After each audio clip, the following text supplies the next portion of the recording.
आपको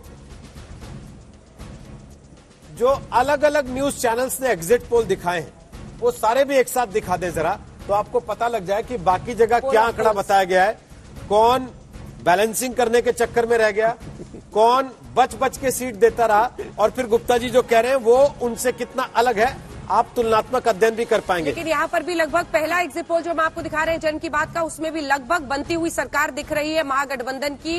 91 से 119 एनडीए को जाता हुआ और 116 से 138। और इसके बाद हम आपको दिखाएंगे सी वोटर का एग्जिट पोल क्या कहता है। सी वोटर में एकदम स्पष्ट एनडीए 116 पर अटकता हुआ और 120 महागठबंधन को, एलजेपी को सिर्फ 1 और 6 अन्य को यहां पर जाता हुआ दिखाई दे रहा है। तो ये सी वोटर का है। देखिए एक समानता दिख रही है लेकिन सब लगभग बराबर लटकाते हुए दिखाई दे रहे हैं। लेकिन चाणक्य की तस्वीर अलग है। देखिए टुडे चाणक्य क्या कह रहा है, वो कह रहा है महागठबंधन 180 सीटें और एनडीए केवल 55 पर सिमट रहा है, यानी कि जेडीयू के साथ साथ बीजेपी का भी सुपड़ा साफ और अन्यों के खाते में 8 सीटें जाती हुई दिख रही हैं। अब सईद अंसारी आ रहे हैं। आइए सईद जी, स्वागत है आपका। वो इंतजार जो आज तक के तमाम दर्शक कर रहे थे, न सिर्फ बिहार के बल्कि देश भर, वो इंतजार अब खत्म हो गया है। वो आंकड़ा, बिहार के वो अनुमान चुनाव परिणाम के बस अब से कुछ ही पलों में आज तक पर यह तय हो चुका है कि भारतीय राजनीति में एक बहुत बड़ा बदलाव। जी हां, ये मेरे ऊपर आप आंकड़े देख रहे हैं। 44% वोट शेयर, 39 एनडीए, 44 महागठबंधन, एलजेपी को 7%, यानी कि बहुत आगे यहां पर महागठबंधन तेजस्वी यादव का जादू चलता हुआ दिखाई दे रहा है। हम आपको सीट जरूर बताएंगे, लेकिन उससे पहले आपको यह बता दें कि ये एक बहुत बड़ा बदलाव है। बदलाव इस तरह का कि चेहरे क्या, भारतीय राजनीति में यह एक ऐसा बदलाव है कि चेहरे मायने नहीं रखते और अगर जनता चाह ले तो वो बड़ा बदलाव कर सकती है। सीट दिखाने के लिए हमें नीचे आना पड़ेगा। हम नीचे आए, वो इंतजार जो सीट का, ये लीजिए एक्सीलेटर आ गया है और मैंने इस पे पैर भी रख दिया है। नीचे मैं यहां से उतर रहा हूं, ये चलना शुरू जैसे ही करेगा वैसे ही हम नीचे जाकर आपका इंतजार खत्म कर देंगे, क्योंकि एक बहुत बड़ा बदलाव, तेजस्वी यादव का जादू चलता हुआ बिहार में दिखाई दे रहा है। एनडीए को बहुत बड़ा नुकसान। आइए नीचे चलते हैं। नीचे ये एस्केलेटर ने जाना शुरू कर दिया है और अब जो हम बिहार विधानसभा की तस्वीर आपको दिखाएंगे वो बिल्कुल बदली हुई तस्वीर नजर आएगी, क्योंकि बिहार विधानसभा वैसे भी 2 बार बदल चुकी है। पहले आरजेडी के साथ मिलकर नीतीश कुमार ने सरकार बनाई, तेजस्वी यादव जो थे वो उप मुख्यमंत्री बने और अब आप देखिए कि वो बिहार विधानसभा की तस्वीर किस तरह से बदली हुई नजर आती है। अगर हमारे अनुमान के अनुसार ये जो आंकड़े हैं वो परिणाम में परिवर्तित हो जाते हैं तो आप अंदाजा लगाइए कि एक बहुत बड़ा बदलाव होगा और बदलाव की वो बयार बिहार में बहती हुई साफ तौर पर दिखाई दे रही है। क्या सबसे पहले अगर सीट की बात करें तो सीटें कितनी, कहां पर, यहां देखिए यही इंतजार आपको था और एनडीए 69 से 91, 139 से 161, यानी कि सीधे पूर्ण बहुमत यहां पर महागठबंधन को मिलता हुआ दिखाई दे रहा है। तेजस्वी यादव की एक बहुत बड़ी जीत यहां पर दिखाई दे रही है, लेकिन चिराग पासवान, एलजेपी 3 से 5 सीटें उनके पास भी। मतलब यह हुआ कि कोई जोड़ तोड़ नहीं, मतलब यह हुआ कि कहीं किसी से आपको कोई नाता रिश्ता नहीं रखना है, सीधे आपके गठबंधन की सरकार यहां पर बन जाएगी और ये एक बहुत बड़ी जीत है। आप अंदाजा लगाइए कि वो 5 साल पहले की तस्वीर जब तेजस्वी यानी कि आरजेडी और एलजेपी यानी कि नीतीश मिलकर लड़े थे और एनडीए को एक बड़ी शिकस्त मिली थी, तो क्या ये दूसरी शिकस्त है? क्या इस बार एक बार फिर से एनडीए एक बहुत बड़ी शिकस्त की तरफ आगे बढ़ता हुआ दिखाई दे रहा है? लेकिन उससे कहीं बड़ी जीत क्या तेजस्वी यादव की यहां पर जा रही है? सवाल तो आंकड़ा आप दिखा रहे हैं, जरा अपने दर्शकों को बता दें। आज तक का एग्जिट पोल जिसका इंतजार आप लगातार कर रहे थे वो सामने आ गया है और एग्जिट पोल आज तक का ये कह रहा है कि महागठबंधन को बिहार में 139 से 161 सीटें मिल सकती हैं, यानी कि बिहार में महागठबंधन की जबरदस्त लहर है। एनडीए सिमट सकता है कुल मिलाकर 69 से 81 सीटों के बीच में और 91 सीटों के बीच में, और महागठबंधन को मिल सकती है 139 से 161 तक सीटें। एक्सिस माई इंडिया, इंडिया टुडे का ये सर्वे एग्जिट पोल, बिहार के चुनाव नतीजों का अनुमान, और एलजेपी को महज 3 से 5 सीटें मिलने का अनुमान है इस सर्वे में। जाहिर सी बात है, जब लहर चल रही है महागठबंधन की तो उसमें बाकी सब पूरी तरह से मार्जिनलाइज यानी कि किनारे हो जाएंगे, और वैसी ही तस्वीर इस समय दिख रही है। तो ये आज तक का एग्जिट पोल है, एक्सिस माई इंडिया, इंडिया टुडे का एग्जिट पोल है। तेजस्वी यादव की अगुवाई वाले महागठबंधन को 139 से 161 और 3 से 5 एलजेपी, 69 से 91 एनडीए। श्वेता सिंह पटना से हॉट एयर बलून में बैठकर आ रही है यहां नोएडा स्टूडियो, इन्हीं फाइनल आंकड़ों के साथ, जहां अब यह तय हो चुका है कि बिहार में तेजस्वी यादव की ही हवा चल रही है। श्वेता, एग्जिट पोल तो यही कह रहा है कम से कम। आंकड़े वाकई नतीजों में तब्दील हो जाएंगे तो मुझे लगता है कि उसके बाद तो, अब देखिए, पिछली बार अगर आरजेडी सबसे बड़ी पार्टी बनकर निकली थी तो उस समय बहुत सारे लोगों को उसका श्रेय जा रहा था। इस बार अकेला चेहरा है तेजस्वी यादव का, और इस उम्र में बिना एक तरह से लालू यादव की तस्वीर, उसे कई लोग कह रहे हैं कि अच्छा वो अपने पास्ट को हटा रहे थे, कह रहे थे कि नहीं, अगर जंगल राज की बात हो रही है तो उसकी विरासत मेरी विरासत नहीं है, मैं एक दूसरे भविष्य को आगे दे रहा हूं। लेकिन लोगों ने उस बात पर भरोसा किया। अगर सचमुच में ये आंकड़े तब्दील होते हैं कल के दिन नतीजों में, तो लोगों ने उस बात पर विश्वास किया। लोग इतनी बड़ी तादाद में चांस देना चाहते हैं, और वाकई जिस तरीके से अलग अलग क्षेत्रों से नतीजे हम दिखा रहे हैं, अलग अलग उम्र वर्ग, महिलाएं, पुरुष, किस तरीके से सबने बढ़ चढ़कर मुमकिन है वोट दिया हो तेजस्वी यादव के नाम पर, क्योंकि नाम तो उन्हीं का है। सिर्फ एक नीतीश कुमार से गुस्से में, रिएक्शन में कोई इतना वोट नहीं दे देगा, एंटी इनकम्बेंसी में इतना वोट नहीं मिल सकता है तेजस्वी यादव को। यह तेजस्वी यादव के पक्ष की और उनकी अपनी कामयाबी ही मानी जाएगी। बिहार की जनता अगर इतना भरोसा कर रही है तो भरोसा उन्होंने दिलाया है क्या सिर्फ एक वादा 10 लाख रोजगार का, या फिर पूरे तौर पर उनकी छवि, एक युवा नेता और साथ में एक बदलाव का मन? क्योंकि ग्राउंड पर जब हम रोहित लोगों से बात करते हैं, अब भले ही अभी तक ये कहा गया है कि ये वो वोकल वोटर्स हैं, वो वोटर्स हैं जो बोल रहे हैं खुलकर। तेजस्वी की रैली में तो 2019 के चुनावों में भी लोग आए थे लेकिन वोट नहीं मिले थे आरजेडी को। ये सारी चीजें तो बोली गई हैं, लेकिन अगर वाकई अब वोटर कह रहे हैं कि नहीं, हाँ हमने वोट दिया है और इसीलिए एग्जिट पोल में ये आंकड़े सामने आ रहे हैं, तो मुझे लगता है कि ये एक नई राजनीति का संकेत भी हो सकता है। मैं बता दूं कि अगर ये आंकड़े वास्तव में 10 तारीख को भी तब्दील होते हैं तो देखिए, आरजेडी ने इसके पहले सबसे अच्छा प्रदर्शन साल 2000 में किया था, हालांकि उस समय 324 सीटें थी। अगर इन्हीं आंकड़ों की, चूंकि प्रदीप गुप्ता जी के आंकड़े बिल्कुल सटीक साबित होते हैं, इसी वजह से ये आंकड़े देना बहुत जरूरी है। 2000 में 124 सीटें, जब 324 सीटें बिहार झारखंड के आपस में मिलाकर हुआ करती थी तो प्रचंड जीत वहां पर मिली थी। उसके बाद कम होती हुई सीटें चली गई। 2005 फरवरी में 75 सीटें आती हैं, अक्टूबर में 8 महीने के अंदर चुनाव होते हैं, उस समय 54 सीटें आती हैं आरजेडी को। फिर 2010 में बिल्कुल सुपड़ा साफ हो जाता है, 22 सीटें आती हैं आरजेडी को। 2015 में 80 सीटें आती हैं। तो ये कुल मिलाकर एक बड़ी तस्वीर। और प्रदीप जी से मैं इस बारे में जानूंगी कि ये जो 140 से ज्यादा का आंकड़ा आ रहा है सामने, इसमें आरजेडी का कितना है। लेकिन उसके पहले श्वेता, आपका रुख करते हुए, चूंकि पटना का पूरा माहौल जानने के साथ ही आप यहाँ पर नोएडा स्टूडियो में अवतरित हुई हैं अपने इस हॉट एयर बलून के जरिए, वो 3 बड़े मुद्दे क्या रहे जिसने तेजस्वी यादव को इस तरह का मैंडेट कम से कम हमारे इस एग्जिट पोल के जरिए दिलाया है? क्या नजर आता है आपको? देखिए, रोजगार को बहुत बड़ा मुद्दा लोग मान रहे हैं, लेकिन रोजगार का वादा से बड़ी चीज है कि रोजगार के वादे पे विश्वास, जनता को अगर विश्वास दिला पाए हैं तेजस्वी यादव, अगर ये विश्वास दिला पाए हैं कि नीतीश कुमार वाकई थक गए हैं, अगर वाकई ये विश्वास दिला पाए हैं, तो सीधे तौर पर यह समझने की जरूरत है कि कहीं पर वो जो राजनीति कर रहे थे, वो चुनाव में जो प्रचार कर रहे थे, वो वाकई ऐसा नहीं कर रहा था। कोई और समझ ही नहीं पा रहा था इस चीज को कि तेजस्वी यादव की बातों पर जनता न सिर्फ भरोसा कर रही है बल्कि उन्हें मौका देने के लिए तैयार हो रही है। चित्रा, आप भी अलग अलग इलाकों में गई एक और सवाल, लोगों से बात करते हुए, ये जो होर्डिंग गायब होना, नीतीश कुमार का और तेजस्वी यादव का हर जगह नजर आना, क्या इसका भी नुकसान हो गया नीतीश को?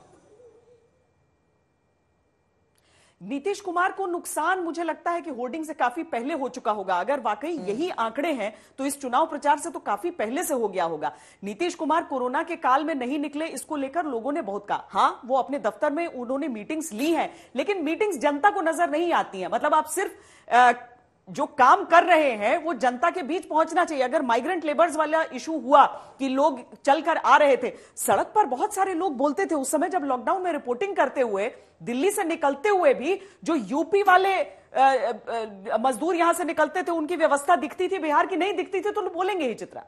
अब हॉट एयर बलून में आप हैं, ये बताइए आपके अलावा और कितने लोग इसमें आ सकते हैं? ये सवाल इसलिए क्योंकि चिराग पासवान बीजेपी के साथ बार बार दावा कर रहे थे कि हम तो बीजेपी के साथ सरकार बनाएंगे। यहाँ पे ना 3 में ना 13, मतलब 13 सीटें भी नहीं मिल रही हैं। 143 पर चुनाव लड़ा, 4 पर सिमटती हुई चिराग पासवान की पार्टी नजर आ रही है। यानी कि कोई भी हॉट एयर बलून आ जाए, कहीं भी अब उनकी सवारी नहीं हो सकती है। श्वेता, लेकिन मनोज तिवारी तो जुड़ गए ना। मनोज जी, आपने भी बहुत प्रचार किया था यहां पर बिहार में, लेकिन लगा नहीं कि नीतीश जी के नाम पे लोग तैयार हुए हैं आपकी भी अपील पे।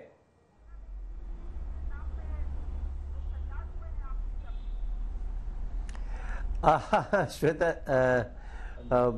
मुझे लगता है अब तो रिजल्ट जो होना है बंद हो गया है मतपेटिका में, और एग्जिट पोल आ रहे हैं। तो एग्जिट पोल जो दिखा रहे हैं अभी, उसमें कई अलग अलग तरह के, अभी एक्सिस का देख रहे हैं, कुछ सी वोटर्स का देख रहे थे, किसी का एनडीए के पक्ष में भी देखा हमने। तो कुल मिला के अब ये तो हमारे लिए निराशाजनक है, लेकिन मैं समझता हूं, मेरा मन कहता है कि इस बार बिहार का जो मौन मतदाता है वो काफी अंतर करेगा। 10 तारीख का इंतजार हम सभी को है, और कई बार एग्जिट पोल उलट भी होते हैं, लेकिन अब जो दिख रहे हैं उस आधार पे मैं थोड़ा सा उदास जरूर हो रहा हूं, लेकिन मेरी आशा नहीं टूटेगी, क्योंकि मुझे लगता है कि एनडीए वापस सरकार बनाएगी। आधी आबादी जो महिलाएं हैं वो नीतीश कुमार जी के कार्य से बहुत खुश हैं, और जब वोट देने गया होगा जो शांत मतदाता है वो एनडीए के पक्ष में ही बिहार को आगे बढ़ाएगा, ऐसा मेरा विश्वास है। मनोज जी, आपको उन मतदाताओं पर भरोसा है जो नीतीश कुमार को वोट देकर खामोश रहे हो, या फिर आपको ये लग रहा है कि कहीं मोदी के नाम पर न वोट पड़े हो और अभी बोले नहीं हो? क्या ऐसा तो नहीं लग रहा है कि नीतीश कुमार एक बोझ हो गए थे और नीतीश कुमार की वजह से आप लोगों को नुकसान हुआ है, या फिर एक साझा नुकसान के तौर पर देखेंगे?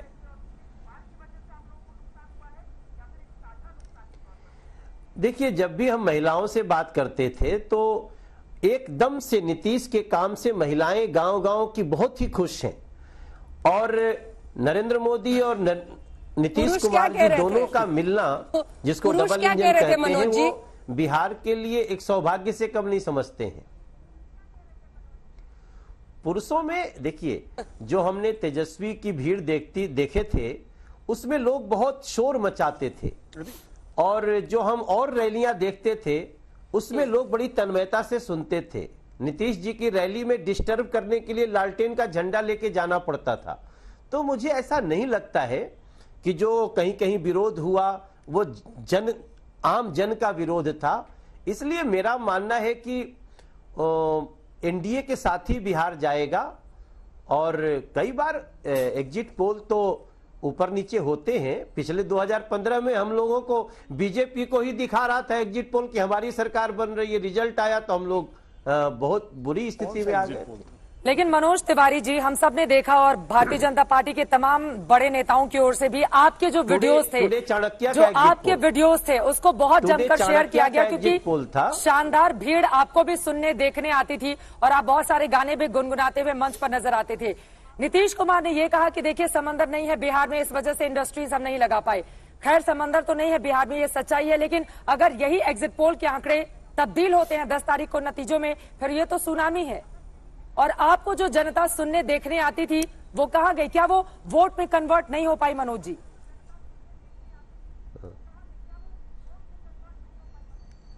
नहीं, मैंने भी 57 रैलियां करी हैं, और ऐसा नहीं है कि वो तब्दील नहीं होंगी ही होंगी।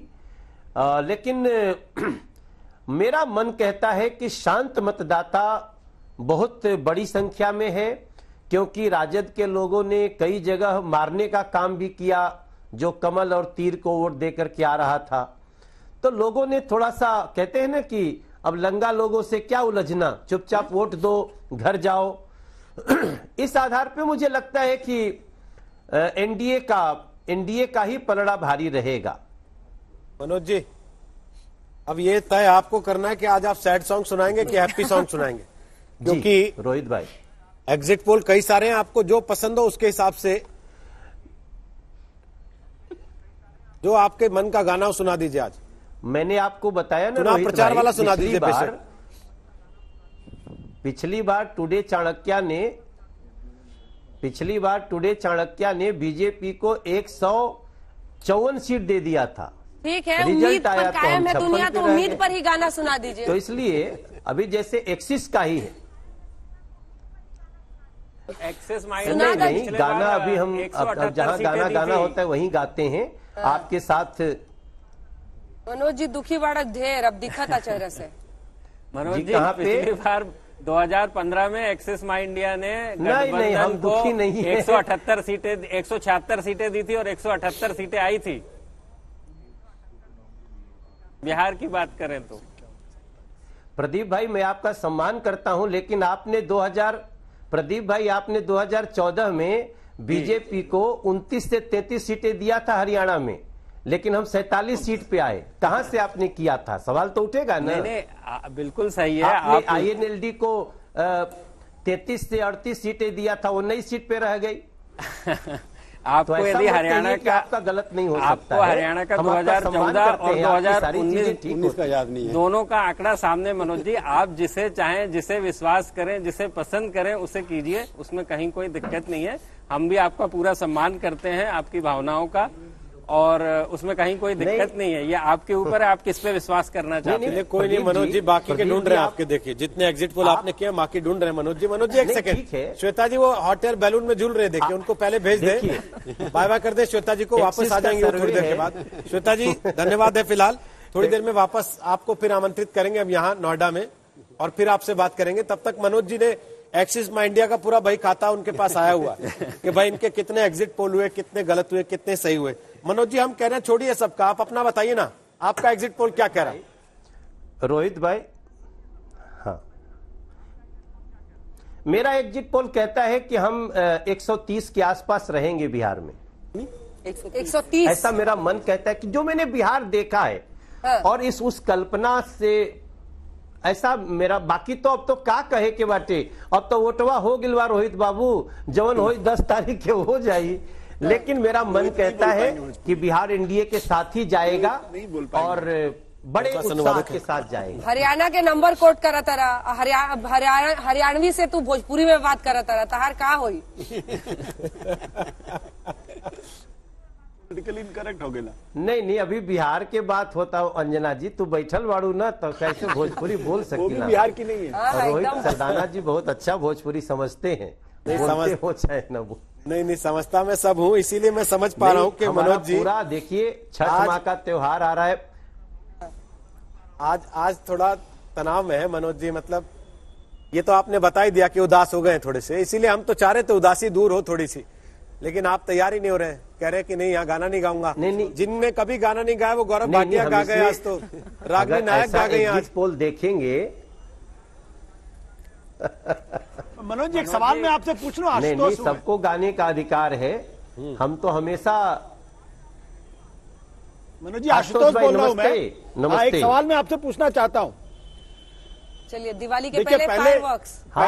पहले दिल्ली में आपको इतनी बुरी हार मिली, अब बिहार की हालत है, लगातार 2 चुनाव, क्या कारण है?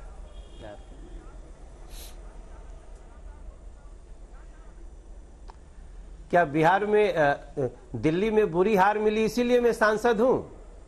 नहीं मैं तो विधानसभा के बारे में बात कर रहा हूं आपसे। मतलब ये लगातार 2 चुनाव है, अभी नतीजा नहीं आया है, अनुमान है, उसी हिसाब से जवाब दे दीजिए मनोज जी। नहीं दिवाली तो के पहले कुछ पटाखे यहाँ भी फोड़ लिया जाए। हाँ। आप आशुतोष भाई आपको ये कहना चाहिए कि बिहार में आप 3 चुनाव लड़े, 2 जीते 1 हार गए, तो जीत को भी याद रखना चाहिए, बाकी तो हार भी स्वीकार है। तो हमने दिल्ली में 2 बार चुनाव जीता है आशुतोष जी, और डंके की चोट पे जीता है, और अरविंद केजरीवाल की पार्टी को हरा करके जीता है। इसलिए ऐसा मत कहिए कि दिल्ली में हार, इसीलिए मैं बार बार कहती हूँ कि आशुतोष जी पूर्व आम आदमी पार्टी के नेता है। ये आप वर्सेस बीजेपी की लड़ाई यहाँ पे हम नहीं बनने देंगे। आम आदमी पार्टी का बिहार से कोई लेना देना नहीं है। इसलिए आशुतोष जी को स्क्रीन से बाहर कीजिए और हम लोगों को दिखाइए जरा, हमने सवाल जवाब नहीं, मैंने सिर्फ आशुतोष। अरे सर, इनके दिल में अभी भी आम आदमी पार्टी धड़कता है। जो जीत है उसको भी याद रखो, केवल हार ही नहीं। मैंने तो बहुत नहीं, लेकिन चलिए एक दो आखिरी सवाल सुना दीजिए, कुछ तो सुना दीजिए। आप देखिए प्रदीप गुप्ता जी कह रहे हैं कि गुप्ता जी ने रिक्वेस्ट कर दिया सर, कुछ तो सुना दीजिए। कुछ तो सुना दीजिए। नहीं, मैं हार जीत तो होते मन का मैल बह जाए। नहीं प्रदीप भाई, मैं प्रदीप गुप्ता जी को इतना सुना दिया आपने पहले, अब उनकी चॉइस का गाना ही सुना दीजिए कम से कम। उगा उगा हो सूरज देव, भैली अरे घा के बेर, छठी मैया हो खहो सहैया, काहे करताड़ू देर, रखिया बिहार पे नजरिया, भैली अरे घा के बेर, सुख शांति के हो सवेर। हम सबके लिए दुआ करते हैं मेरे भाई। बहुत बहुत धन्यवाद आपका, बहुत बढ़िया, मजा आ गया। मनोज तिवारी जी। चलिए देखिए, राजनीति में जैसा लगातार हम बात कर रहे थे, कुछ भी स्थायी नहीं है। जीत हार, दोस्त दुश्मन, प्रण वादा संकल्प, लेकिन यहाँ से रास्ता क्या होता है 10 तारीख का इंतजार करना होगा। धन्यवाद आपका हमारे साथ आज तक पर जुड़ने के लिए। आपको लिए चलते हैं, सुप्रिया श्रीनेत हमारे साथ कांग्रेस पार्टी की तरफ से जुड़ रही हैं। सुप्रिया बेबाक तरीके से कांग्रेस पार्टी का पक्ष रखती हैं। सुप्रिया जी, आपसे वादा किया था जब आंकड़े सामने आएंगे तो आपको शुभकामनाएं भी देंगे और जीत की बधाई भी देंगे, लेकिन अभी 10 तक इंतजार करना होगा। लेकिन अभी तक के संकेत साफ बता रहे हैं कि महागठबंधन को जबरदस्त बढ़त है, अगर ये एग्जिट पोल के जो अनुमान है वो नतीजों में तब्दील होते हैं। सुप्रिया जी धन्यवाद अंजना जी। और मैं खुश इसलिए भी हूं, सिर्फ इसलिए नहीं क्योंकि महागठबंधन की सरकार बनेगी और पुरजोर तरीके से बनेगी, मेरा अपना मानना इससे भी बेहतर प्रदर्शन होगा। मैं खुश इसलिए हूं कि ये जो मुद्दा है, जो चुनाव है, ये असल मुद्दों पे लड़ा गया है। बिहार ने चुनाव में बेरोजगारी को, महंगाई को, विकास को मुद्दा बनाया है। और मेरा अपना मानना है, क्योंकि मैं बिहार में पिछले 25 दिन से थी, मेरा अपना मानना है कि ये अब राष्ट्रीय मुद्दा बनेगा। बेरोजगारी की जो आपदा आज देश झेल रहा है, ये राष्ट्रीय मुद्दा बनेगा और बनना चाहिए। इसलिए मैं बहुत अभिभूत हूं, बहुत खुश हूं कि बिहार की इस क्रांतिकारी जनता ने ये किया है। मनोज जी बोल रहे थे, लोग आके बड़ी तन्मयता से सुनते थे, मैंने उनका गाना सुना और अब बहुत अच्छा लगा उनका गाना सुन के, मुझे लगा बिरहा भी सुनाएंगे। लेकिन वो कह रहे थे तन्मयता से सुनते थे। तन्मयता से लोग इसलिए सुनते थे क्योंकि लोग बोर हो चुके हैं जुमलों से, जुमले लोग नहीं सुनना चाहते थे। अगर मनोज भाई हो या भाजपा का जो भी, वो सुने, जुमलेबाजी की जो उम्र होती है वो छोटी होती है। और आप लोग इसको नीतीश कुमार जी की हार तो बोल ही रहे हैं, इसको मोदी जी की भी हार बोलना पड़ेगा। जितने दिन हम बिहार में थे, सारे पोस्टर पर तो मोदी जी थे, सारे पोस्टर से तो नीतीश कुमार जी गायब थे। तो ये हार सिर्फ नीतीश जी की हार कैसे? ये तो मोदी जी की भी हार है। जब जीतो तो मोदी जी की जीत, जब हारो तो एलआई की हार। ऐसा नहीं हो सकता है। वहां तो तेजस्वी यादव जीत रहे हैं, राहुल गांधी कहां खड़े हैं, इस सवाल के साथ मैं आऊंगी सुप्रिया जी आपके पास। लेकिन उसके पहले जल्दी से जरा अब तक के जो आंकड़े बिहार के निकलकर सामने आए हैं, अलग अलग पार्टियों को कितनी सीटें गई हैं, उसके बारे में जल्दी से आपको जानकारी हम दे देते हैं। और ये देखिए, ये तमाम चेहरे जो अपने आप में बताने के लिए नीतीश कुमार के खिलाफ ये मैंडेट सीधे सीधे यकीनन उनके लिए इससे बुरी बात, क्योंकि हम लोग भी जब बुलेट रिपोर्टर के जरिए या राज तिलक अंजना ने अलग अलग जगहों पर किया, श्वेता सिंह ने भी अलग अलग कार्यक्रम श्वेत पत्र की किया, हर जगह यही देखने को मिला था कि किस तरह की स्थिति नीतीश कुमार के खिलाफ है। और एनडीए आप यहां पर देख पा रहे हैं कि काफी ज्यादा पीछे और महागठबंधन से तेजस्वी यादव काफी ज्यादा आगे खड़े हुए दिखाई दे रहे हैं। इसमें आरजेडी, कांग्रेस और लेफ्ट की क्या स्थिति है, जरा मैं नजदीक जाके जल्दी से अपने दर्शकों को बता देती हूं, क्योंकि ये आंकड़े अपने आप में बेहद दिलचस्प होंगे। देखिए, यहां पर भारतीय जनता पार्टी को 38 से 50 सीटें मिलती हुई दिखाई दे रही हैं, जेडीयू को 26 से 34 सीटें, जनता दल यूनाइटेड 2015 में 71 सीटें पाने वाली पार्टी, वो 26 से 34 सीटों पर सिमटती हुई दिखाई दे रही है, जबकि एचएएम को 3 से 4 सीटें जाती हुई दिखाई दे रही हैं। महागठबंधन की बात करें तो आरजेडी को 94 से 106 सीटें साल 2000 के बाद, महागठबंधन 2020 में 20 सालों में सबसे अच्छा प्रदर्शन हमारे इस एग्जिट पोल में करता हुआ फिलहाल दिखाई दे रहा है। अब यही आंकड़े क्या नतीजों में भी 10 तारीख को तब्दील होंगे, ये बड़ा सवाल है। कांग्रेस पार्टी 29 से 35 सीटें यहां पर हासिल करती हुई, 27 सीटें 2015 में उसको मिली थी, जबकि लेफ्ट पार्टियां यहां पर देखिए 12 से 20 सीटें लेफ्ट पार्टी हासिल करती हुई नजर आ रही है। कुल मिलाकर जेडीयू के लिए सबसे खतरनाक और बुरी स्थिति, नीतीश कुमार जो जीत का दावा कर रहे थे, उन्होंने इमोशनल अपील की, ये कहा कि मेरा आखिरी चुनाव है, अंत भला तो सब भला, लेकिन यहां पर अंत भला तो महागठबंधन का भला होता हुआ दिखाई दे रहा है। ये एग्जिट पोल इसी ओर संकेत कर रहे हैं और नीतीश कुमार की ये स्थिति 26 से 34 की हो जाएगी, किसी को अनुमान भी नहीं होगा। और अन्य की तस्वीर भी आपके सामने है, लेकिन आरजेडी 94 से 106, जबकि नीतीश कुमार की जेडीयू 26 से 34, यानी कि दूर दूर तक 122 सीटों पर हम के साथ जेडीयू ने चुनाव लड़ा था, लेकिन यहां पर बुरा प्रदर्शन जेडीयू का दिखाई दे रहा है। इस वक्त अभिषेक झा जेडीयू से हमारे साथ जुड़ चुके हैं। अभिषेक जी, सीधे आपका रुख करते हुए, ये जो आंकड़े निकलकर सामने आए हैं, ये क्या बता रहे हैं? अंत भला तो सब भला की बात तो नीतीश कुमार कर रहे थे, लेकिन ये तो बहुत बुरा हो गया। देखिए, अभी ये एग्जिट पोल आया है और अभी जो रियल रिजल्ट है वो आना बाकी है, 10 नवंबर को आएगा। आप सबने देखा था कि 2015 में भी कुछ इस तरह का एग्जिट पोल आया था, जिसमें नीतीश कुमार जी के नेतृत्व पर सवाल उठाते हुए कहा गया था कि भाई बहुत बुरी हार होनी है महागठबंधन, लेकिन परिणाम उसका उल्टा है। मैं आपका ध्यान एक बात पर लेकर जाना चाहता हूं कि दो तरह के पोल्स होते हैं, ओपिनियन पोल और एग्जिट पोल। ओपिनियन पोल के लिए ज्यादा टाइम मिलता है, सैंपल साइज भी बड़ा होता है, और एग्जिट पोल में कई बार आप देख सकते हैं कि सैंपल साइज भी छोटा है और टाइम भी कम होता है। सैंपल साइज हमारा बहुत बड़ा है, आप सैंपल साइज पे मत जाइए। मैं ओपिनियन पोल से कंपैरिजन में बता रहा हूँ, तो मैं आपको आपके उस पर क्वेश्चन कर रहा हूँ। और दूसरी बात कि बिहार में जो साइलेंट वोटर्स हैं, और खासकर जो आधी आबादी है जो वोट देने के बाद हल्ला हंगामा नहीं करती है, निश्चित रूप से उसका रुझान एनडीए की तरफ पहले भी रहा है। नीतीश कुमार जी के नेतृत्व में उन्हें भरोसा पहले भी रहा है, अब भी होगा। तो हमें 10 तारीख का इंतजार कर ही लेना चाहिए। 10 तारीख को सब कुछ साफ हो ही जाएगा और हम पूरे तरीके से आशान्वित है कि भले ही सब लोग टक्कर दिखा रहे हैं, लेकिन एनडीए ही मेजॉरिटी में आएगा। बिहार की जनता ये एक तरह से चाहती है।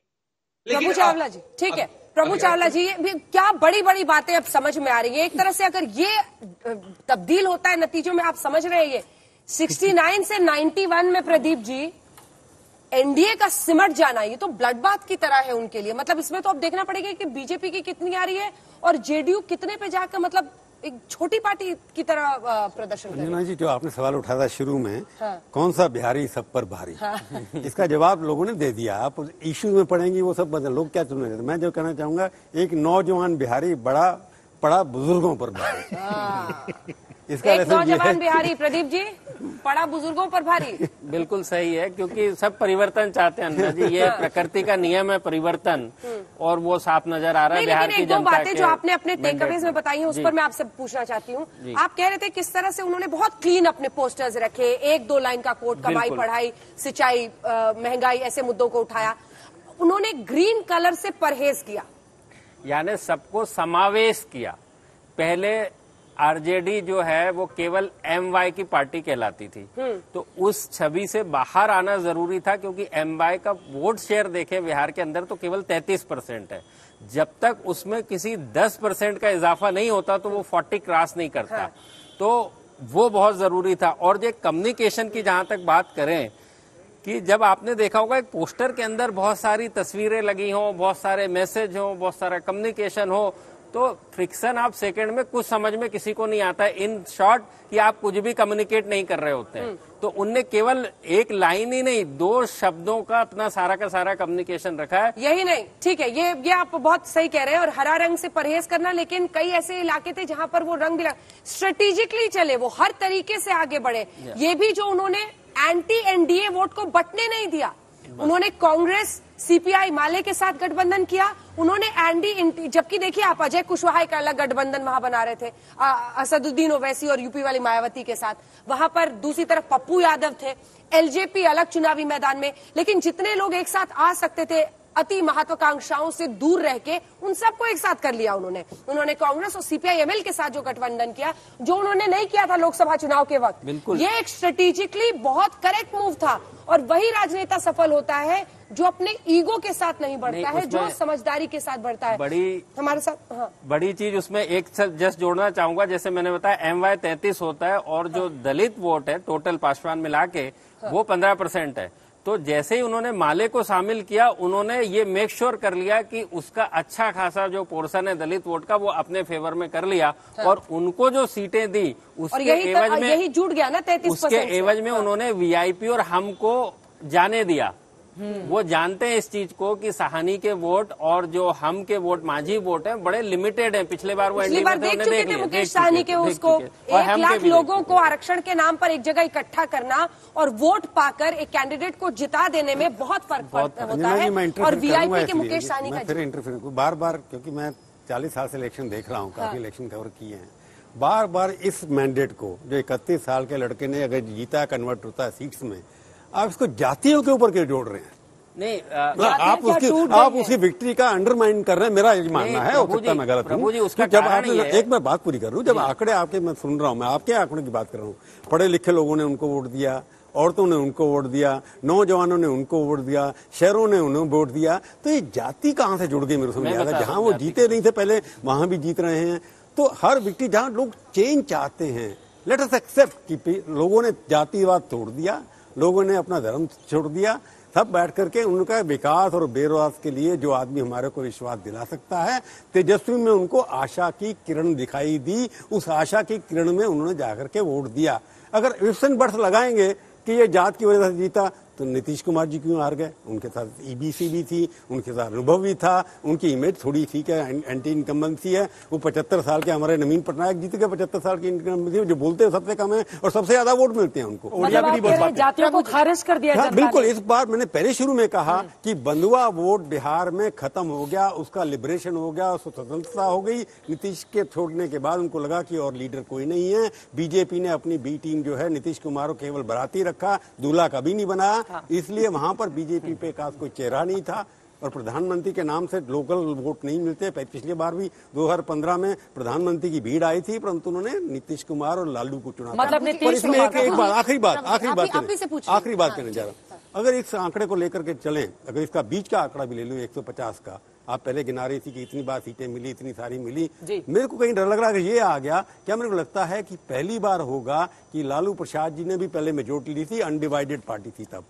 अब पहली बार उनका बेटा क्या अपने बल पर अपनी उनकी पार्टी की मेजोरिटी आ सकती है? तो यही बताएंगे। पूछना चाह रहा था। लेकिन एक बार प्रभु जी से एक और सवाल है मेरा, अगर अभी जहां तेजस्वी खड़े दिखाई दे रहे हैं, आप कह रहे हैं कि उन्होंने अपने बलबूते किया है, क्या ये एक नए सिरे से उन्होंने एक भविष्य लिखा है आरजेडी के लिए? क्योंकि इतिहास विहीन लालूवाद को छोड़कर एकदम पोंछ कर पीछे का स्लेट, उन्होंने कहीं वो सब आने ही नहीं दिया कि कोई उनको जंगल राज पर घेरा गया, लेकिन उससे निकल पड़े। और आप कह रहे हैं कि एक नई हिस्ट्री को बनाई। तेजस्वी के ऊपर भी आरोप लगे थे कि उन्होंने बिल्डिंग बना ली, ये बना ली, वो सब चला नहीं इस बारे में। जैसे होता है कि नई जवान चेहरा देखना चाहते हैं लोग, जब भी कोई नया चेहरा आता है जो क्लिक कर जाता है। ये पहली बार हुआ कि तेजस्वी साहब क्लिक कर गए, उसके कारण कुछ भी रहे। आप जाति जोड़ दें, मुस्लिम जोड़ दें, यादव जोड़ दें, मैं उस बात में नहीं जाना चाहता। कोई भी लड़का 31 साल की उम्र में कौन क्लिक किया कहां पर, इतने बड़े प्रदेश के अंदर? अगर ये 40% पॉपुलैरिटी उसकी अगर है, इतनी पॉपुलैरिटी तो मिली नहीं किसी नेता को, लोकल नेता, रीजनल पार्टी के नेता को, कोई भी रीजनल पार्टी के आप। और 31 साल की उम्र में अगर वो मुख्यमंत्री बन जाते हैं, और 9वीं पास जिसका मजाक उड़ा रहे हैं सारे पार्टी वाले, पढ़ाई लिखाई से क्या देखना देना? उसने दिखा दिया कामराज जो कांग्रेस पार्टी के सबसे बड़े नेता थे, वो पढ़े लिखे नहीं थे। यहाँ जो अकल है उसकी पेपर पढ़ाई से। आप बता रहे हैं कि तमाम भ्रम को तोड़ते हुए 31 साल के तेजस्वी यादव अगर मुख्यमंत्री बनते हैं हमारे इस एग्जिट पोल के हिसाब से, तो यकीनन ये इतिहास भी वो बनाएंगे, क्योंकि मुझे लगता है 31 साल की उम्र में शायद ही किसी प्रदेश में कोई मुख्यमंत्री बना हो। इस पर भी हम चर्चा कर लेंगे, लेकिन उसके पहले सईद अंसारी का हम सीधे रुख कर लेते हैं। सईद जी, बिहार विधानसभा परिसर के बाहर हमारी मौजूदगी है, लेकिन परिसर के अंदर सईद अंसारी हैं। सईद, जो अब तक के आंकड़े निकलकर सामने आए हैं, अगर पार्टियों के हिसाब से हमारे दर्शकों को आप बता पाए। देखिए, बिहार विधानसभा की तस्वीर बदलती हुई नजर आ रही है। ये हम आपको बिहार विधानसभा के बाहर से अंदर लेकर चल रहे हैं। ये बिहार विधानसभा है, लेकिन इस बार यहां अलग अलग जगह पर अलग अलग दल के लोग बैठेंगे। ये अंदर की तस्वीर आप इस समय बिहार विधानसभा की देख रहे हैं, जहां पर आरजेडी तेजस्वी यादव की पार्टी का ये जो हरा रंग आप देख रहे हैं, इसकी बहुतायत होगी और ये यहां विपक्ष बैठेगा। क्या वो विपक्ष एनडीए होगा? जी हां, अगर ये जो अनुमान है हमारा एग्जिट पोल का, अगर वो परिवर्तित हो जाता है तो ये सारा का सारा जो हरा रंग आप देख रहे हैं, ये तेजस्वी यानी कि आरजेडी का होगा और ये एक बहुत बड़ा बदलाव है। पिछली बार की विधानसभा और इस विधानसभा में काफी बदलाव है। अब एक बात तो अच्छी हुई है कि ये क्लियर कट सीधा सीधा मैंडेट है, पूर्ण बहुमत है, किसी के सहारे की, किसी की मदद की जरूरत नहीं है। और जब पिछली बार यानी कि आरजेडी और नीतीश कुमार मिलकर चुनाव लड़े थे, जीते थे, एनडीए का सूपड़ा साफ हो गया था, तो आपको यहां पर देखना है कि क्या एक बार फिर से एनडीए का सूपड़ा साफ हो गया है। लेकिन जिस तरह से यहां आंकड़े आए हैं, उसमें आपको यह भी देखना होगा कि बीजेपी 53 और नीतीश कुमार की एलजेपी 71, उनका क्या हाल हुआ है, कितनी बड़ी गिरावट इन दोनों में आई है। हालांकि ये अनुमान है, ये एग्जिट पोल के परिणाम हैं। अगर ये असल परिणाम में तब्दील हो जाते हैं, परिवर्तित हो जाते हैं, बदल जाते हैं, तो ये एक बहुत बड़ा बदलाव होगा। सोचिए, वो पार्टी जो लोकसभा में 0 पर थी, तो 0 से हीरो की तरफ अपनी पार्टी आरजेडी को ले गए हैं तेजस्वी यादव। और वो युवा जो 10 लाख नौकरियां देने का वादा करता है बिहार में अपने बिहारी साथियों को, बिहारी बेरोजगारों को, बिहारी नौजवान को, तो उस पर भरोसा किया गया। लेकिन प्रभु जी जिस तरह से कह रहे हैं कि सिर्फ आप इसे जात पात पर मत देखिए, जाति पर मत देखिए, हर वर्ग ने, चाहे वो युवा हो, महिलाएं हो, बुजुर्ग हो, अगर सब ने वोट दिया है तो ये एक बहुत बड़ी जीत है। तो अब देखना यह होगा कि क्या असल रूप में जो इस वक्त बिहार विधानसभा हम आपको दिखा रहे हैं, 10 तारीख के बाद भी विधानसभा का स्वरूप यही होगा। और आंकड़े आगे पीछे हो सकते हैं, कम हो सकते हैं, लेकिन आप बहुत अच्छी तरह से जानते हैं कि ये बहुत ज्यादा बदलाव इसमें नहीं होता अगर 3% आगे पीछे भी आप कर लें। एक बड़ी जीत तेजस्वी यादव की, आरजेडी की, महागठबंधन की, ये एक बहुत बड़ी जीत है और एनडीए एक बड़ी हार की तरफ बढ़ता हुआ बिहार में दिखाई दे रहा है। ठीक है, एक बार आइए फिर से बिल्कुल बिल्कुल सईद जी वही जो आप बता रहे थे उसी पर सवाल कर लेते हैं। सईद, एक बड़ी हार की तरफ क्या वाकई बढ़ रहा है एनडीए? क्योंकि केसी त्यागी जी अब हमारे साथ वरिष्ठ नेता जेडीयू के जुड़ गए हैं। केसी त्यागी जी, शाम तक तो एक एक करके क्षेत्रवार तरीके से आंकड़े आ रहे थे, लेकिन अब जो तस्वीर आ रही है वो एनडीए के लिए करारी हार के तौर पर। एक बार जरा हम आपको एक बार ये ब्रेकअप दिखा देते हैं। जब हम महागठबंधन की सीटों को देखते हैं तो 94 से 106 सीटें आरजेडी को, पिछली बार 80 सीटें थी और इस बार 94 से 106 पहुंचना। कांग्रेस 29 से 35, सीपीआई-एमएल 12 से 16 सीटें, 2 सीटें सीपीआई की और 2 सीपीआई-एम की। ये कंप्लीट आप इसको कह सकते हैं एक लहर के तौर पर देखा जा सकता है अगर इस तरह की परफॉर्मेंस रहती है। 94 से 106 सीटें आरजेडी की झोली में जाती हुई, वहीं कांग्रेस भी 29 से 35 करती हुई। अब हम आपको एनडीए का हाल जरा दिखा देते हैं। जेडीयू 26 से 34 पे सिमटती हुई, बीजेपी 38 से 50। किसको किसका नुकसान हुआ? बीजेपी को जेडीयू की वजह से या जेडीयू को सिर्फ नीतीश कुमार की वजह से या परिस्थितियों की वजह से? वीआईपी 2 से 3 मुकेश साहनी की पार्टी और एचएएम जीतन राम मांझी की 3 से 4 सीटें। ये तो है हाल। 38 से 50 पर बीजेपी और 26 से 34 पर जेडीयू। अभिषेक झा हमारे साथ प्रवक्ता जेडीयू के बैठे हुए हैं। झा जी, आपकी बात बीच में जरा पिछली बार रुक गई थी, हम आंकड़े जरा दिखा रहे थे, लेकिन ये जो आंकड़ा स्क्रीन पर दिख रहा है ना, ये एकदम ब्लडबाथ जिसे कहा जाता है, मतलब जमीन पर धराशायी हो जाना। और वही हाल हुआ है। जो गुस्सा नीतीश कुमार के खिलाफ दिख रहा था वही है ये आंकड़ा, उसी की कहानी है ये।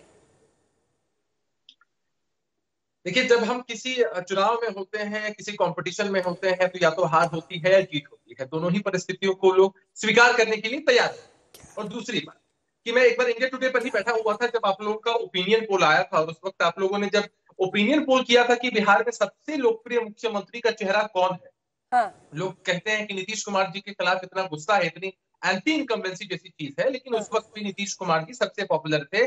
30% से ज्यादा वोट उनके पास थे और उससे कम वोट थे तेजस्वी यादव जी के पास। तो अभी तो आंकड़े आपके एग्जिट पोल के हिसाब से हमारे सामने आ रहे हैं।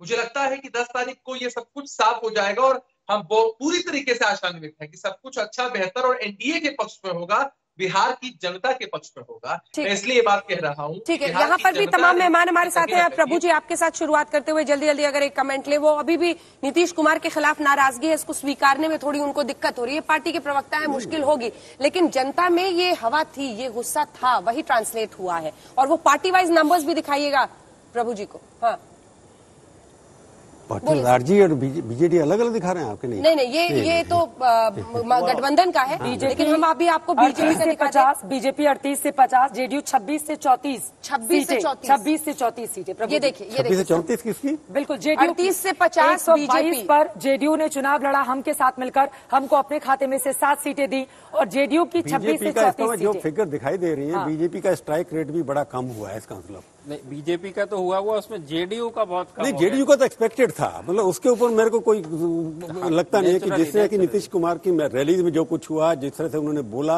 जिस तरह से वो लग रहा था कि फ्रस्ट्रेशन उनके अंदर आ रही है, थके हुए नजर आ रहे थे। मेरे को लगता है अटल जी की बात एक बार याद आई, I am not retired, I am not tired. पर यहाँ लगता था वो रिटायर भी होने वाले हैं, टायर्ड भी थे, उन्होंने कह भी दिया मैं रिटायर होने वाला हूँ।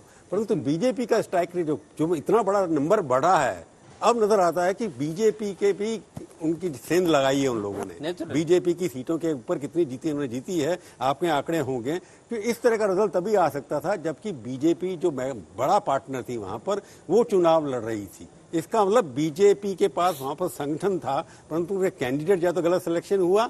ये दोनों के खिलाफ एक किस्म से वोट हो सकता है कि खाली नीतीश के लिए था, उनकी जो सरकार गठबंधन की थी उसके दोनों के खिलाफ ये चुनाव आता है। मैंने दिखाई दे रहा है कि एनडीए सरकार के खिलाफ वोट है, नीतीश कुमार के खिलाफ खाली नहीं है, उसमें बीजेपी भी शामिल है, उसके खिलाफ भी ये वोट जाता है। ये परिवर्तन का वोट है, एक सरकार एक थी ना, सरकार दोनों की थी।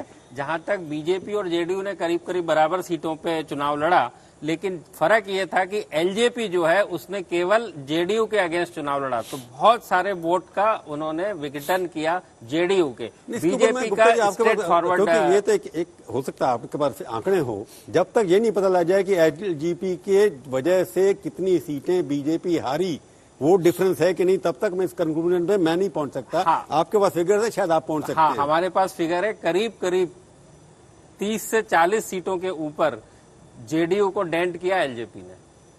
30 से 40 सीटों पर एलजेपी ने डेंट, मैं यही बता रही हूँ, उसकी वजह से वो हारे कि नहीं, सीटें हैं जहाँ पर मार्जिन बहुत कम होता है। मार्जिन और मार्जिन रनर और विनर का, रनर और विनर के मार्जिन से यदि एलजेपी का मार्जिन ज्यादा है तो उसको हम डेंट किया कहते हैं। जी, 30 से 40 सीटें ये आपको क्लियरली दिखा है कि 30 से 40 सीटों पर, और ये एलजेपी मार्जिन कम होता है सर। कई सीटें ऐसी है वहां पर जहां पर मार्जिन बहुत कम होता है। वो बात ठीक है, लेकिन मैं एक बात प्रदीप जी से सवाल करूंगा कि पिछले चुनाव जब 2015 का चुनाव हुआ था तो उस वक्त बीजेपी को 24% वोट मिला था और जेडीयू को 16% वोट मिला था। अगर 24 और 16 को अगर आप, हालांकि ऐसा होता नहीं है, लेकिन अगर आप जोड़ दीजिए तो 40% के आसपास हो जाता है। अब मेरा सवाल यह है कि एक तरफ एनडीए गठबंधन था जिसके पास 40% वोट की पूंजी थी, दूसरी तरफ एक महागठबंधन था।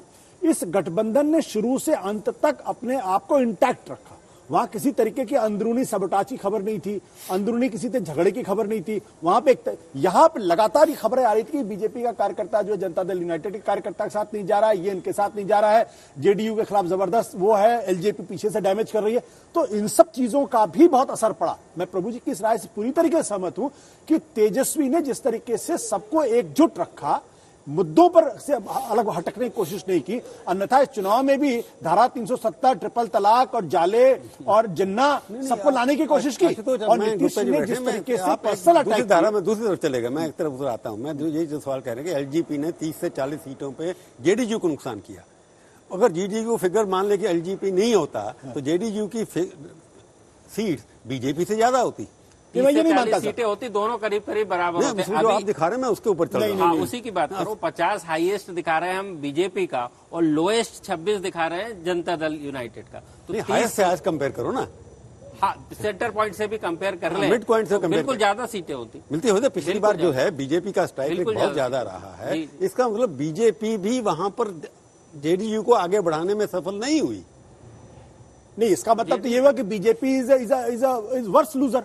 इसका मतलब स्ट्राइक रेट तो कम है। डिस्कशन ये बात आप कह रहे हैं, अगर मैं आपकी बात से जाऊं तो इसका मतलब ये कि जेडीयू को नुकसान एलजेपी की वजह से हुआ और बीजेपी को बिग मैसेज, बड़ा मैसेज मैंडेट में क्या है। गुप्ता जी से मैं स्ट्राइक रेट बीजेपी से बेहतर होता अगर एलजेपी उसको डैमेज नहीं करता। नहीं, मैं बीजेपी और उसके मैं बड़े मैंडेट की बात करना चाहता हूं कि बड़ा मैंडेट इसमें से क्या निकलता है कि ये वोट जो है, अगर ये निकलता है, परिवर्तित होता है जाकर के इलेक्शन के अंदर, तो ये वोट दोनों पार्टियों के खिलाफ है। बिल्कुल और उसके भी खिलाफ दोनों सरकार में। जो नीतीश कुमार की अमित देर से बात कर रहे थे, नीतीश कुमार सुप्रिया जी से लेते हैं, ऐसे अलग होता नहीं ना कि वो बीजेपी को कोई वोट दे देगा जब दोनों गठबंधन में, दोनों सरकार में। नहीं, गुप्ता जी थोड़ा समय छोड़ दिया जाए। डिस्कशन यही था कि एलजेपी ने खड़ा इसलिए किया कि वो जेडीयू को हराना। एक सवाल के लिए सुप्रिया जी के पास चलते ना, उनको ये नहीं लगे कि हमारी जीत से ज्यादा चर्चे तो इनकी हार के। सुप्रिया जी को ये नहीं लगना चाहिए कि हमारी जीत से ज्यादा चर्चे तो इनकी हार के हैं। सुप्रिया जी, अब अगर यही चीज नतीजे में तब्दील होती है तो सवाल आएगा जो पोल प्रोमिसेस थे उनको जमीनी हकीकत के तौर पर उतारने का, और खासतौर पर जो बात तेजस्वी यादव ने कह दी थी कि सीएम बनेंगे, पहला साइन 10 लाख नौकरी पर होगा, सरकारी नौकरी। ऐसा है कि मुझे कोई आपत्ति नहीं है, आप उनकी हार का ज्यादा जिक्र करिए या हमारी जीत का। मेरा अपना मानना है कि आंकड़े इससे भी बेहतर होंगे हमारे लिए 10 तारीख को। जो पोल प्रोमिसेस किए गए हैं, जो चुनाव के दौरान वादे किए गए हैं, वो बहुत जमीनी मुद्दे हैं, वो बहुत जहनी मुद्दे हैं लोगों के, और ये जरूर तब्दील होंगे, क्रियान्वित इस पर किया जाएगा, क्योंकि लोग ये समझ चुके हैं। ऐसा नहीं है कि रोजगार की बात करने के लिए एनडीए बाध्य नहीं हुआ। प्रधानमंत्री मोदी जी, भाजपा का अपना जो घोषणा पत्र था, उसने भी 19 लाख रोजगार की बात करी, लेकिन लोगों ने उस पर विश्वास नहीं किया। क्यों नहीं किया? क्योंकि 6 साल पहले उन्होंने कहा था मैं 10 करोड़ रोजगार दूंगा 5 साल पर, और उन्होंने नहीं दिया। इसी कारण लोगों ने इस पर विश्वास नहीं किया और हम पर विश्वास किया है। मैं पूरी आशा और विश्वास के साथ ये कह सकती हूं, इस पर जरूर इसको क्रियान्वित करा जाएगा, क्योंकि आज बेरोजगारी बिहार की सरकार में है, और अगर कांग्रेस का रोल कैसा होगा? तो महाराष्ट्र जैसा, या ड्राइविंग सीट में कहीं रोल होगा आपका साथ? हमारा बहुत ही सकारात्मक रोल होगा। हमने मिलकर चुनाव लड़ा है, मिलकर सरकार बनाएंगे और अपने हर वादे को पूरा करेंगे। ठीक है, लेकिन पोजीशन ऑफ रिस्पॉन्सिबिलिटी नहीं, ड्राइविंग सीट पर कोई और ही रहेगा। सुप्रिया जी, एक बात पता नहीं आपने देखी कि नहीं देखी, वो आंकड़े एक बार फिर से दिखाइए। जो जेडीयू का हाल है उससे जरा सा बेहतर आपका हाल है। 26 से 34 उनका प्रोजेक्शन है और कांग्रेस का 29 से 35। इस पर कुछ कहना है? मैं तो अंजना जी नहीं, मैं किसी और बात पे कुछ कहूंगी, फिर उस पे कहूंगी। मैं तो ये कहूंगी, आज भी फेस सेवर क्यों दिया जा रहा है बीजेपी को? बिहार ने भाजपा और जदयू दोनों को नकारा है, ये बात समझनी पड़ेगी। और जिन मुद्दों पे नकारा है, वही मुद्दे राष्ट्रीय मुद्दे बन के खड़े होंगे, चाहे वो महंगाई हो, चाहे वो विकास हो। आपने बताया ना, युवा ने, शिक्षित ने, अनएम्प्लॉयड ने, महिलाओं ने कैसे महागठबंधन को वोट दिया है, नीतीश जी को, भाजपा को, मोदी जी को वोट नहीं दिया है। तो कितना भी हम उस डेटा को एनालाइज कर लें, the big picture is they have rejected mister Modi, they have rejected NDA, और वही आज का फलसफा है। गुप्ता जी, कुछ लोगों ने मैसेज करके पूछा पुष्पम प्रिया की कितनी सीट आ रही? पुष्पम प्रिया की खुद की सीट पे वो मुश्किल में है, बाकीपुर से 2 सीटों से वो चुनावी मैदान में थी, दोनों से मुश्किल में है। जमानत नहीं, जीतने की स्थिति में तो नहीं दिख रही हमारे पोल में जी।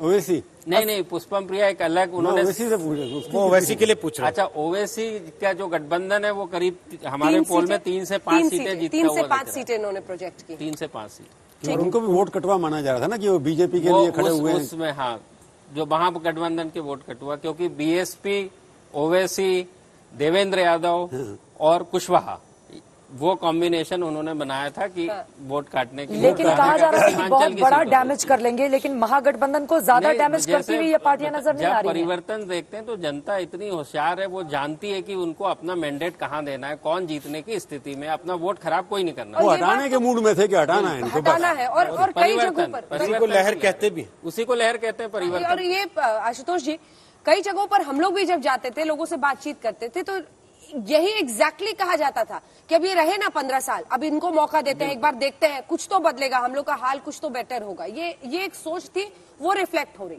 देखिए, आप अगर पश्चिम बंगाल के चुनाव को अगर आपने देखा होगा तो परिवर्तन की एक लहर चली और सीपीएम पूरी तरीके से गायब हो गई वहां से। तो वो कभी कभी ऐसा होता है कि फटीक सेट इन कर जाता है, लोगों को लगने लगता है यार जिस तरीके कि अब ये बहुत हो गया, अब किसी और का लेकिन मैं जिस बात को लेकर पूरी तरीके से हतप्रभ हूं कि मैंने चूंकि 2010 भी देखा है, 2015 भी देखा, इतनी नाराजगी किसी नेता के खिलाफ मैंने नहीं देखी। या तो मनमोहन सिंह के खिलाफ नाराजगी देखी जो 2014 में था, इतनी नाराजगी मैंने नहीं देखी। और मुझे लगता है कि ऐसा कौन सा काम नीतीश कुमार ने कर दिया कि लोग इतने ज्यादा नाराज हो गए। और जो लोग ये अरिथमेटिक लगा रहे थे कि नीतीश कुमार के खिलाफ नाराजगी है और बीजेपी जो किनारे से निकल लेगी और बीजेपी का स्ट्राइक रेट पहले से बेहतर हो जाएगा और हो सकता है वो 60-70 सीटें लेके आ जाए, वो सारे मिथ पूरी तरीके से धराशायी होंगे अगर हम इस एग्जिट पोल को अगर हम मान के चलें। और मैं बार बार कह रहा था कि एलजेपी कोई बहुत बड़ी फोर्स नहीं है, एग्जैक्ट फिगर जब आएंगे तो पता चलेगा। लेकिन अगर इतनी बड़ी लहर चल रही थी और हम सारे लोग उसको नहीं देख पा रहे थे, तो कहीं ना कहीं हमको भी इस बात को समझने आशुतोष जी 2-3 बातें जो चुनावों के दरमियान जो 14-15 दिन में रही थी उसमें से जो निकलकर सामने आई, पहला देखिए रोजगार का मुद्दा। 19 लाख रोजगार का वादा बीजेपी ने जरूर किया था, लेकिन 10 लाख ये सरकारी नौकरियां उस पर भारी पड़ती हुई, क्योंकि पहले ऐलान इन्हीं की ओर से किया गया था। दूसरा शराबबंदी, जिसका जिक्र अब तक नहीं हुआ है।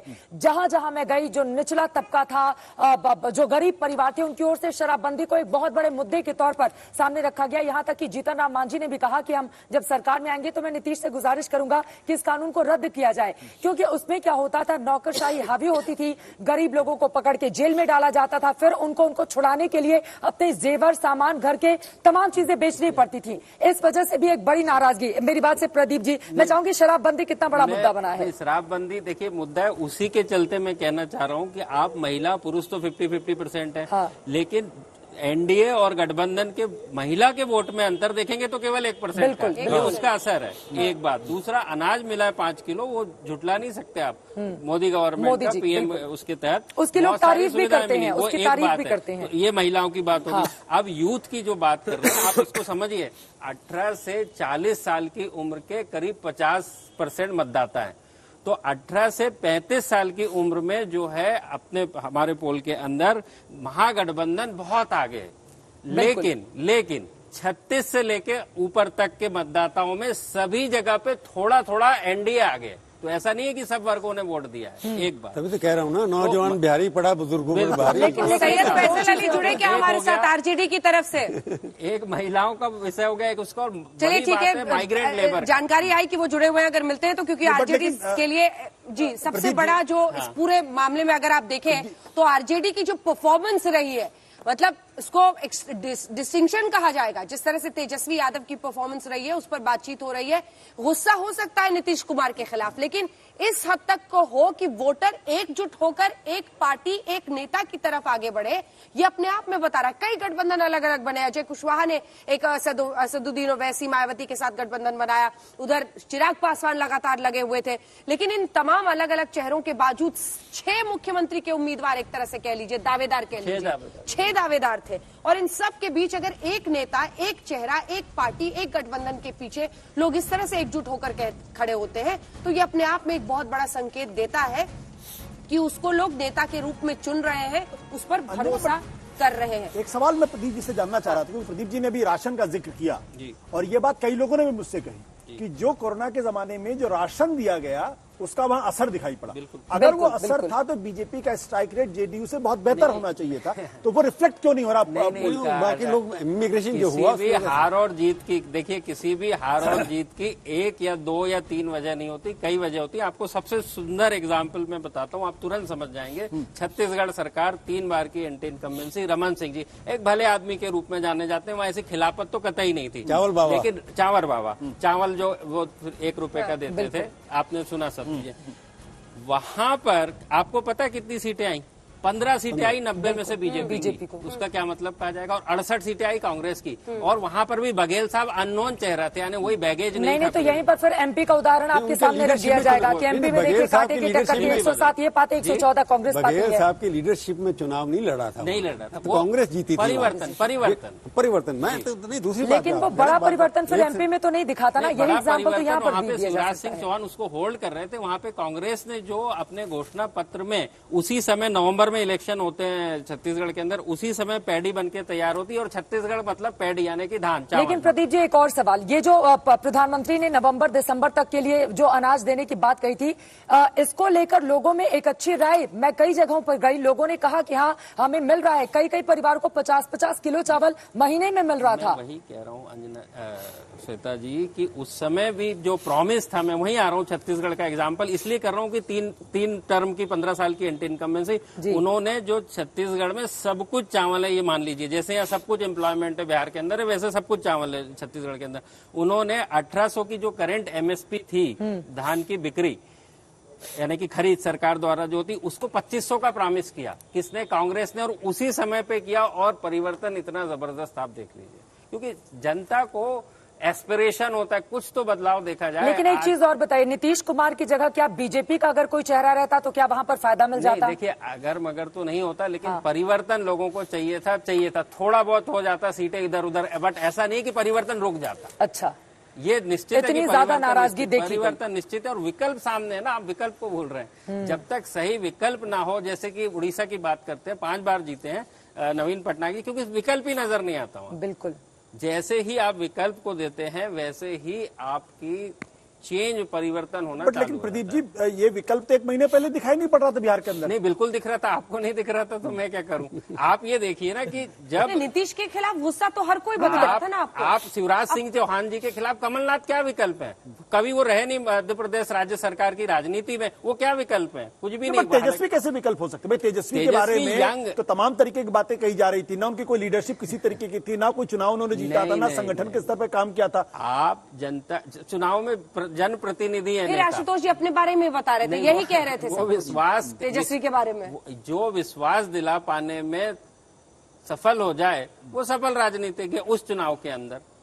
ऐसा नहीं कि नीतीश कुमार जी को आप ये क्यों भूल रहे हैं, वो 15 बार से लगातार जीते हैं चुनाव को, उसको थोड़ी अंडरमाइन कर सकते हैं आप। लेकिन 2 महीने पहले इस तरह के मैंडेट का अंदाजा नहीं था, अगर यही 10 तारीख को नतीजों में कन्वर्ट जब एक बार जीत की लहर चलती है तो बस चलती है, हर आदमी उसमें शामिल हो जाता है। अब कम्युनिकेशन का जमाना है, पहले जमाने में पता नहीं चलता था कि अपने मोहल्ले को छोड़ के दूसरे मोहल्ले में, छोड़ दीजिए दूसरी विधानसभा में क्या हो रहा है, पता ही नहीं चलता था कौन किसको वोट दे रहा है। इसीलिए बहुत से फ्रैक्चर मैंडेट आते थे, या इंदिरा गांधी जी के समय सब एक तरफा आते थे, क्योंकि दूसरा विकल्प ही नहीं होता। ठीक है सर, अभी तो जो विकल्प दिख रहा है उस पर लोगों ने भरोसा किया है, और अभी तक का जो एग्जिट पोल का अनुमान है उसके मुताबिक साफ तौर पर महागठबंधन की जबरदस्त बहुमत के साथ बनती हुई दिख रही है सरकार, और एनडीए के लिए बड़ा झटका इसे कह लीजिए